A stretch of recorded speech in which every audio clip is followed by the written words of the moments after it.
সেখানে কেউ প্রস্তাব দিচ্ছে যে এই এলাকার যদি কোনো মাহাতো কি নাই, আমরা সেরকম দেখি, তো তাতে পাওয়া গেছে সেই নামটাও আনা হয়েছে।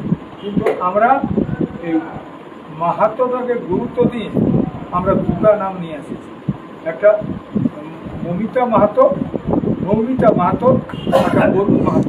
পঞ্চায়েত ভোটের পর এবার লোকসভা ভোটের ময়দানে নামল আদিবাসী কুর্মী সমাজ।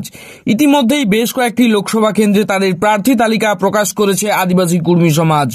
গত পরশুদিন পুরুলিয়া লোকসভা কেন্দ্র থেকে প্রার্থী হিসেবে নাম ঘোষণা করা হয় আদিবাসী কুর্মী সমাজের মূলকুটি মূলমান্থা অজিত প্রসাদ মাহাতোর নাম। গতকাল ঝাড়গ্রাম লোকসভা কেন্দ্রে আদিবাসী কুর্মী সমাজ সমর্থিত নির্দল প্রার্থী হিসেবে বরুণ মাহাতো ও মৌমিতা মাহাতোর নাম প্রস্তাব করা হলো। আজ বিকেলে খাতড়ার একটি বেসরকারি লজে আদিবাসী কুর্মী সমাজের বৈঠক ডাকা হয়েছে। সেখানেই প্রস্তাব করা হবে আদিবাসী কুর্মী সমাজ সমর্থিত নির্দল প্রার্থীর নাম। সূত্রের খবর, সম্ভবত বাউরি সমাজ থেকে কাউকে মনোনীত করা হতে পারে বাঁকুড়া লোকসভা কেন্দ্র থেকে। জঙ্গলমহলের 4টি কেন্দ্রেই কুর্মীরা লড়াই করবে, এমনটাই সূত্র মারফত খবর মিলছে। এছাড়াও আলিপুরদুয়ারে প্রতিদ্বন্দ্বিতা করতে পারে কুর্মীরা। হুলহুলির সভাকে কেন্দ্র করে গ্রামে গ্রামে প্রচার করে আদিবাসী কুর্মী সমাজ।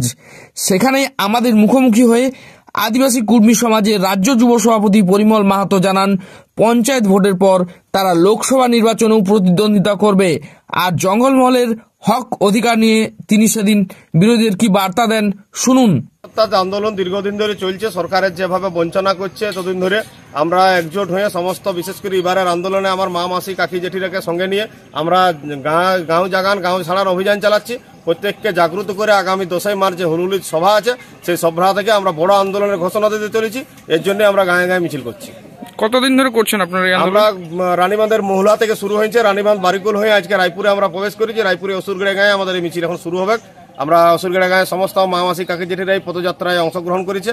প্রত্যেকটা কুর্মী গায়ে, বাঁকুড়া জেলার প্রত্যেকটা কুর্মী গায়ে গায়ে আমরা পৌঁছাবো। কিসের দাবিতে আপনাদের? দাবি আমাদের জাতিসত্তার আন্দোলনকে আমাদের যেভাবে চক্রান্ত করা হচ্ছে, দীর্ঘদিনের আন্দোলনকে দমায় রাখার চেষ্টা করেছে। আর বিশেষভাবে আমাদের যখন আন্দোলন সংগঠিত করছি, রাষ্ট্রীয় সন্ত্রাস নামায়কে, পুলিশ নামায় আমাদের নেতাদেরকে ভয় দেখায়, অ্যারেস্ট করে আমাদের আন্দোলনকে ভাঙার চেষ্টা করা হচ্ছে। তার প্রতিবাদ জানাতে আমাদের এই আন্দোলন গাঁ জাগান, গাঁ ছাড়ান অভিযান চলছে। আমার নাম পরিমল মাহাতো, আমি আদিবাসী কুর্মী সমাজের রাজ্য যুব সভাপতি।